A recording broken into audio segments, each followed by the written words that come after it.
The following presentation is brought to you as a courtesy from Forex Academy.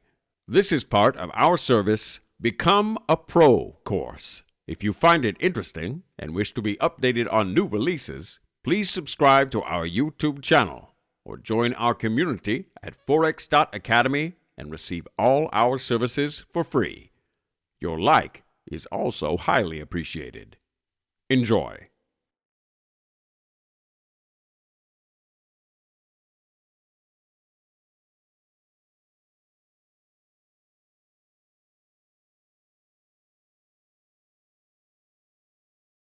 Moving averages. Now, this is a very common approach and, of course, is a lagging indicator.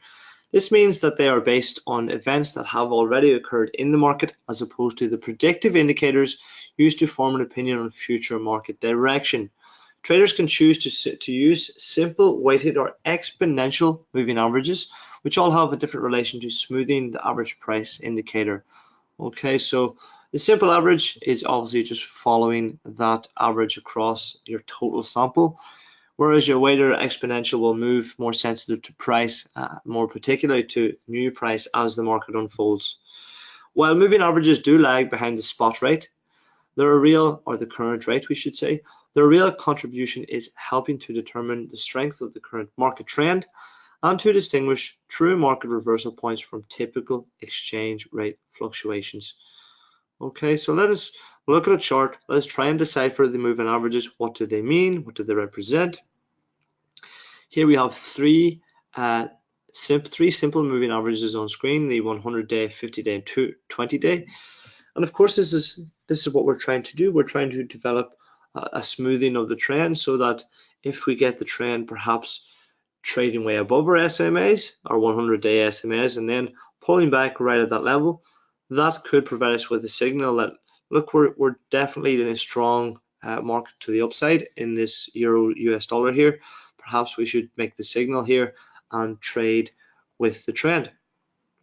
Of course, they indicate different things, and that is one thing I like to point out. So trading below the moving average will indicate a trend reversal.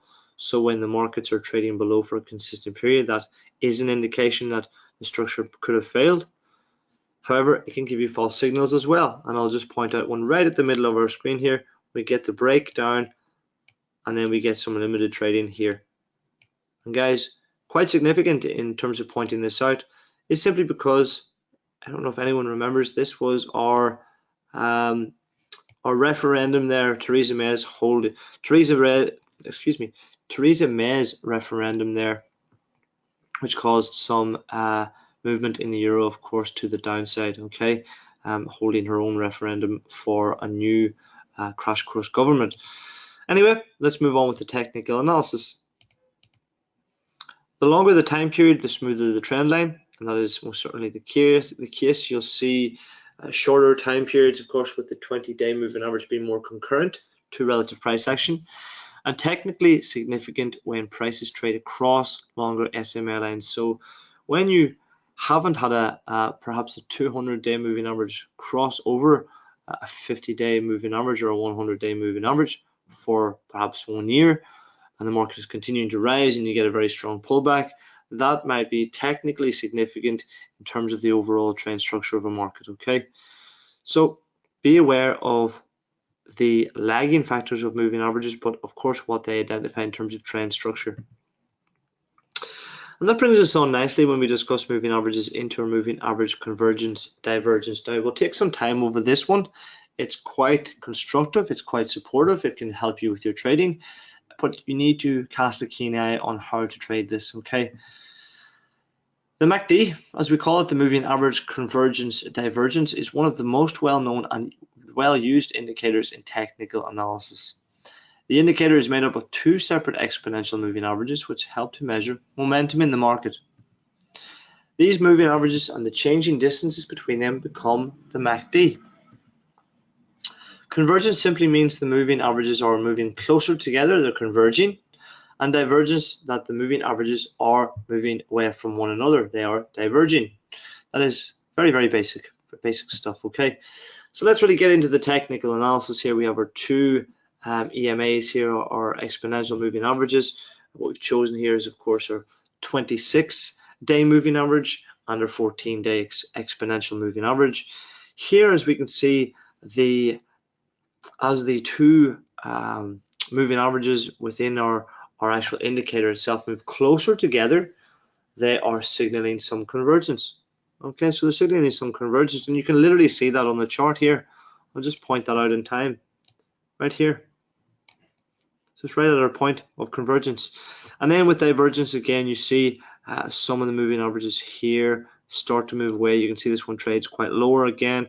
That's reflective of this point in time here. And up at the top, you can see they're starting to separate here from both points here, of course, reflective of the MACDs on screen. So the moving averages are, of course, reflective of that.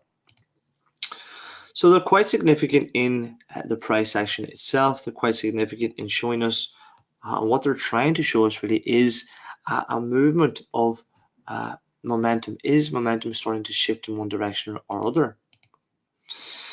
So the center line here itself indicates where the moving averages are equal. Okay, so where they're equal, they're crossing. There's my MT4 platform going off. Apologies for that. Of course, the center line itself indicates where the moving averages are equal. Okay, are crossing.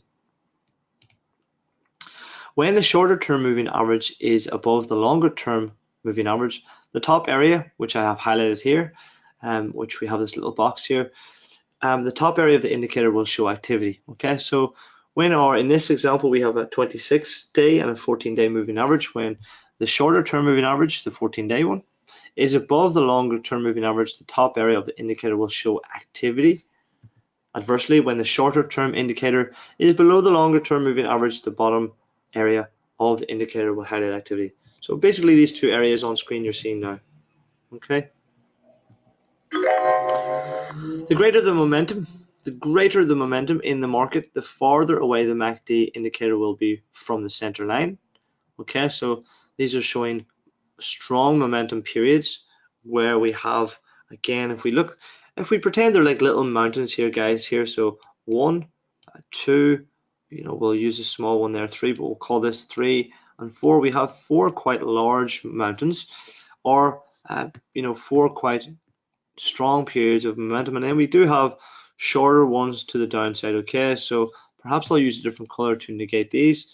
We have 1 here, again 2, 3, 4, and 5. Okay, so if we just choose those for a moment, why are the larger mountains, or call them mountains of momentum, if you will, much greater to the upside? It's quite simple, guys, because the overall trend structure is supportive of a bullish trend. If you look at the full price action, we're right down here towards lows, and then we're up here towards mid highs, and we have, of course, touched highs in this market. So the overall trend is to the upside, but you can see there's a lot of volatility in this market. This is the gold market, of course, and there's often a lot of long-term volatility in gold. So that is, of course, very significant.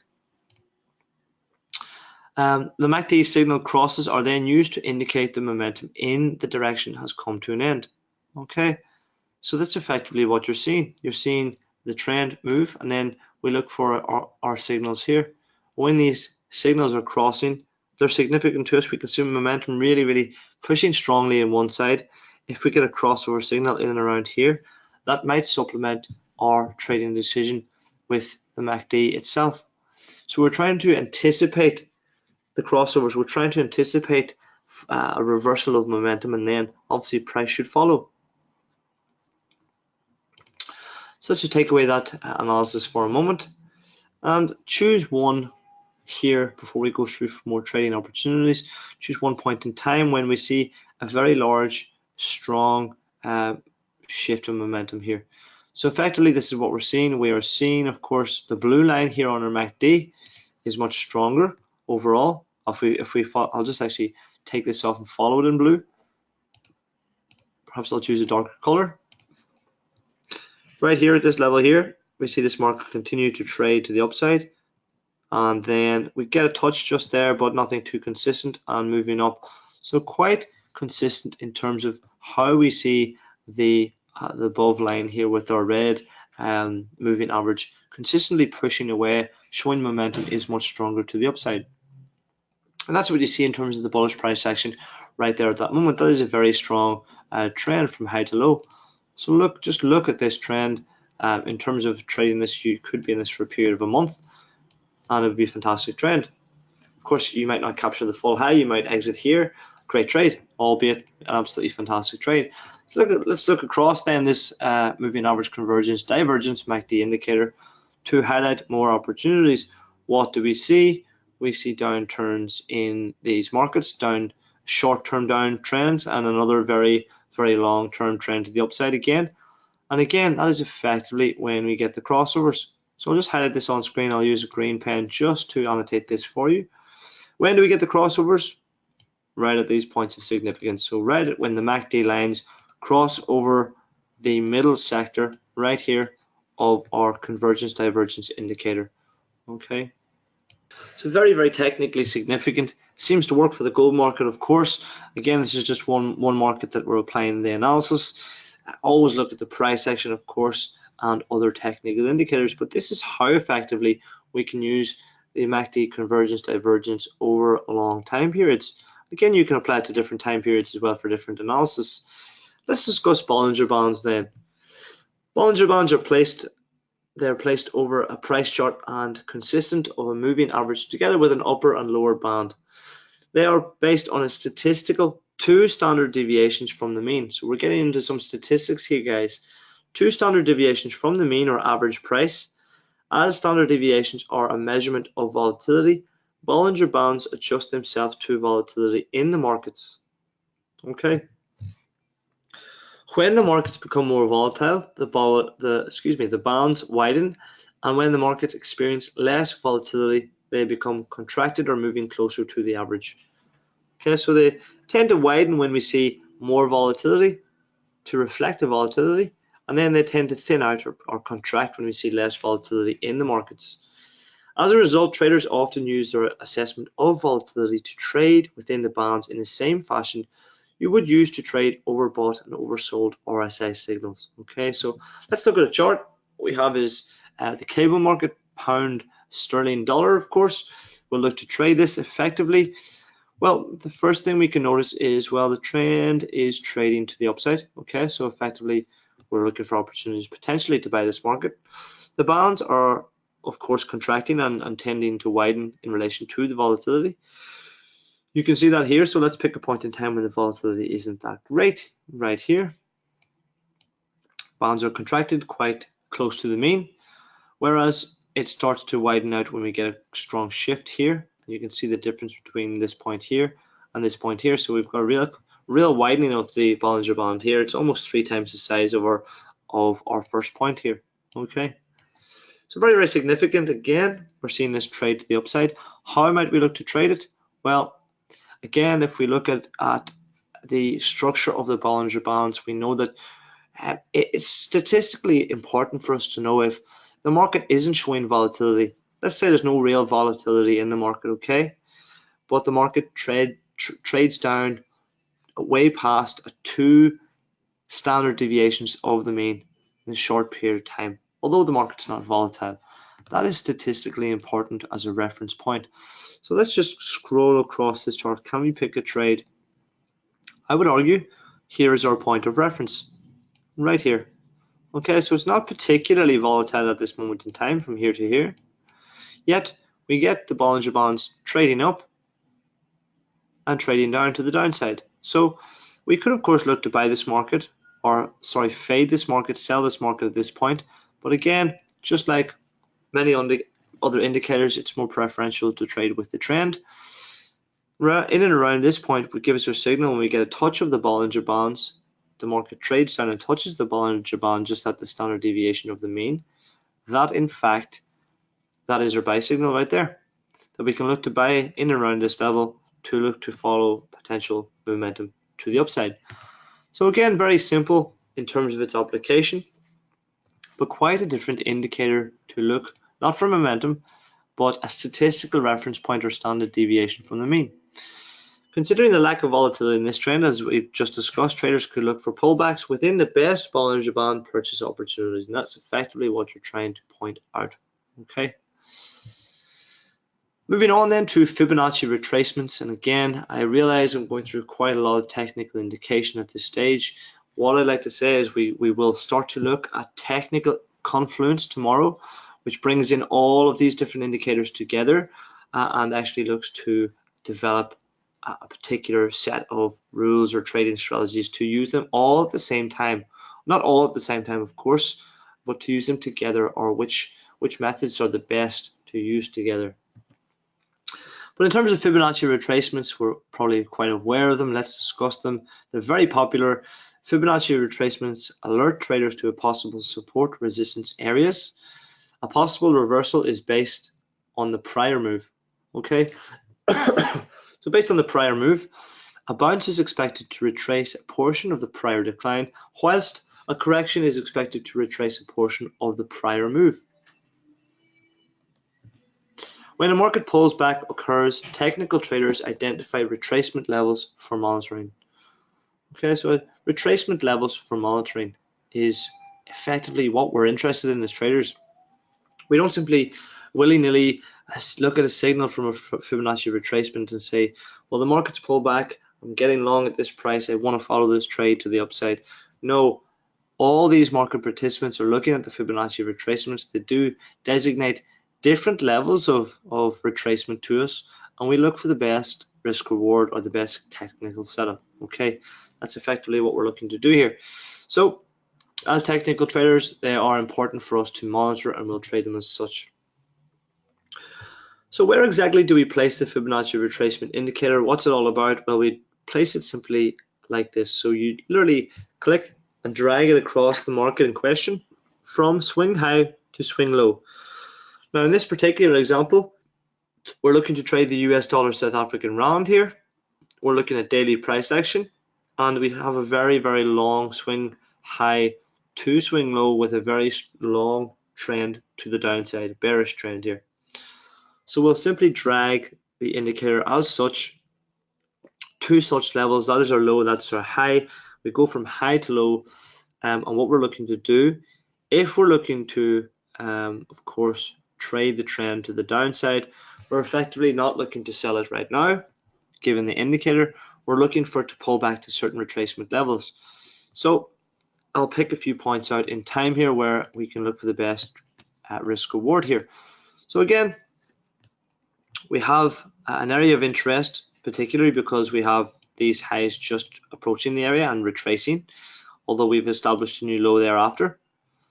If the market trades up right to these levels again and shows a similar price action to this, well, that might be selective for us.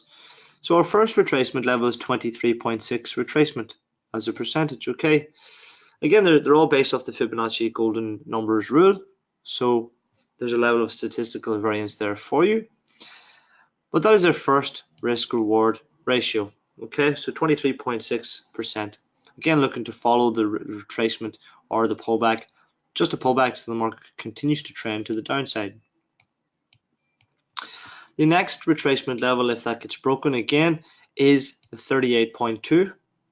The next one is the 50%, and the hypothetical best risk reward ratio for the overall trend structure is 61.8%. Okay, that's because this is still, each of these levels are effectively regarded as retracements and not a trend pullback. The overall trend is from here high to low. Okay, so let me just take away some of this annotation.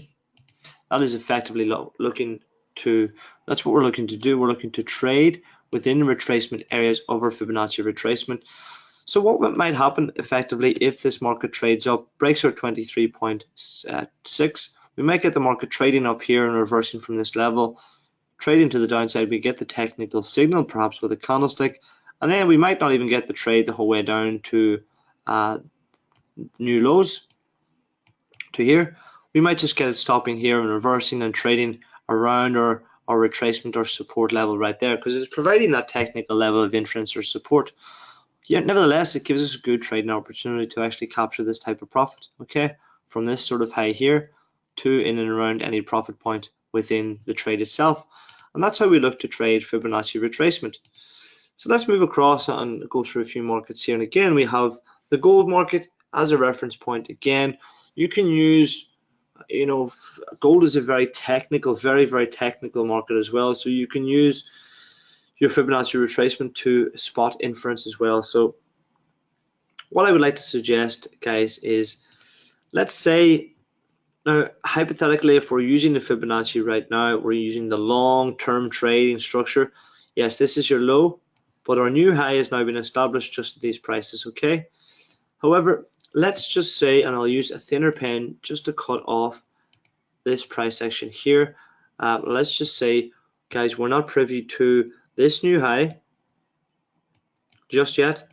Perhaps the market is right here at this time, and the market's I'll just cut off this price action here, okay? Not quite a straight line, but this price action does not exist yet. So we're right here effectively at this moment in time here within this circle. Perhaps I'll just use a different color to that. So right here to relative price action, what are we going to do at this point of time? Well, we know where our Fibonacci retracement is placed. We know where the technical levels of support are. Okay, our statistical inference or retracement. Again, you don't have to simply trade the full retracement level. You can trade within these areas. So let us take away all this analysis. Again, we're not privy to this price action. How do we look to trade at these prices here? Well, the market trades down, effectively does not look to bounce straight away from this level because it trades down at this price here. So it breaks our 23.6. So that's absolutely fine. There's no trade there. Then effectively it bounces straight from our 38.2. So there's a particular trade. Again, the total signal is from high to low. From low to high. From low to high. So we're looking to follow the trend to the upside, and we get a buy signal right here. Again, unfortunately, we don't get the full retracement to the upside. We get a great winner. We get exit at this price here. That's still a good trade, Effectively, then the market trades down, and look what it does. It just sits at this nominal level here, trying to break through the Fibonacci retracement level. We've seen this area of significance quite a few times in this market. Where do we look to follow the momentum? You'd be in this trade with some volatility, albeit, but you would get a decent enough trade to these highs until effectively the Fibonacci signal breaks. And of course, when it breaks, you take a loser. Or perhaps you don't make that trade, depending on the Japanese candlestick structure. We're not privy to that with this level of price action here. Again, we haven't changed the Fibonacci retracement because we don't have a new high yet. We do not have this new high just yet. So the market trades to the downside. Look exactly where it bounces off, guys.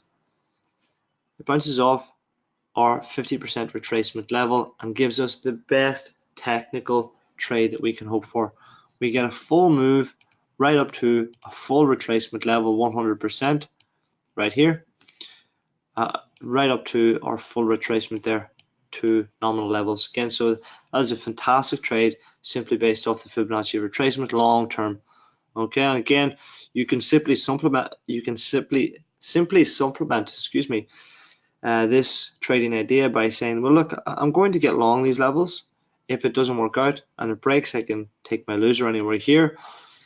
Alternatively, if it moves to the upside and looks to falter at these levels, I can take my winner here. If it looks to falter at these levels, I can take my winner here. Objectively, you can trade this any way you want to in accordance with the Fibonacci indicator itself. It doesn't do that. It gives you the best risk reward, trades the whole way up quite instantly to new levels. Then we have our new high. So now what we'd be doing, guys, is taking all this analysis off. If you wanted to trade the long-term structure, again, you could pick this as the long-term relative low.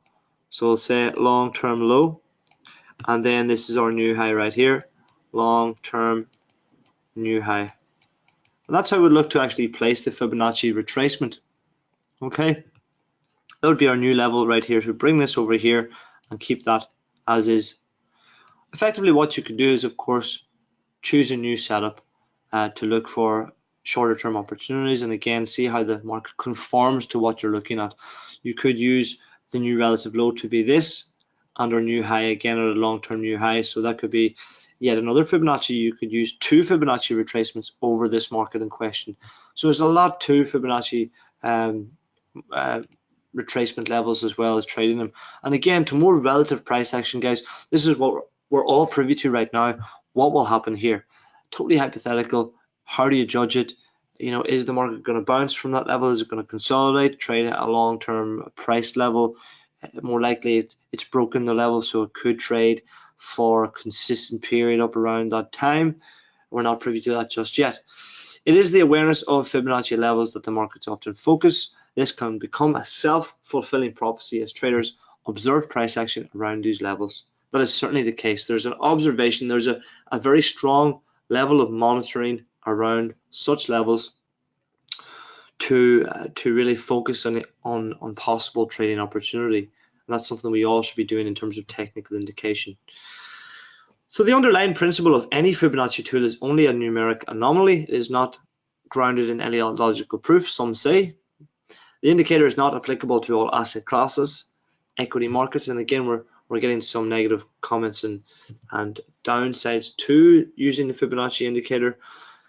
Fibonacci retracement only points to possible corrections, reversals, and counter trend bounces, and struggles to confirm any logical buy or sell signals.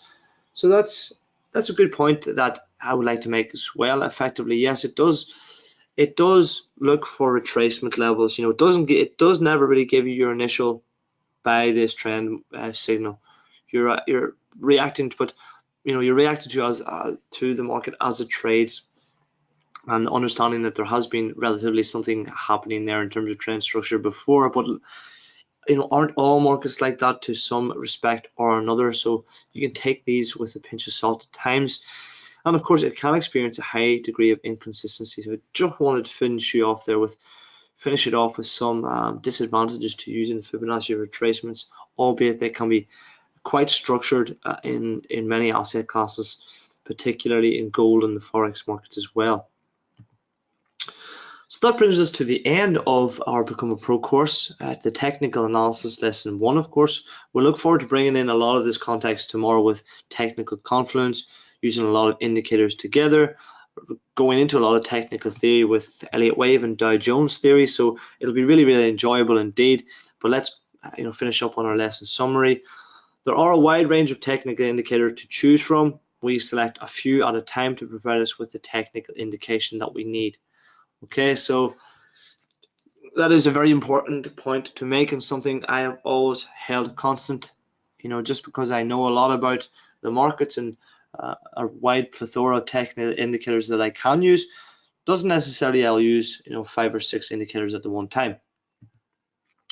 You must never rely on only one technical indicator as a true reflection of future price movement. And again, that's kind of the flip side of the coin, of course, from using too many indicators to using just one and relying on it. It's only an indicator. Subjectively use it how you will. Look at the price action, combine your fundamental analysis, and you can see how we're starting to build our education towards becoming an all-round fully fledged trader, where you can use a hybrid approach of technical analysis. Whether you call yourself a price action specialist or a technical indicator trader, or you perhaps have fundamental trading plans as well, you can use all of these skills together. And we still choose to observe the price action in developing a trading methodology. So guys, what is the price action telling you? Remember way back to the first few lessons of our study of price action itself. Well, price action, simply put, is the reflection of all those market participants trading the market. Isn't that important for us? Of course it is. That is our number one resource that we use to study future price movement, or inclination of future price movement. Okay, so fantastic, guys. Congratulations, we have now finished webinar 10 of our Become a Pro course. Thank you for your comments, guys. Look, I'll let you go for the evening. I'll see you tomorrow at the same time with Become a Pro course lesson and webinar number 11. We'll be going through technical analysis number 2. We'll more specifically be looking at some theory context in terms of Dow theory, as I suggested. We have also Elliott wave theory and what we call technical confluence, which is effectively this lesson only using all of our knowledge and expertise in terms of technical indications together to provide us with more inclination of how to properly use technical indicators. So I'll let you go for the evening, guys. Thank you very much for joining us here at Forex Academy. I will see you next time. Bye for now.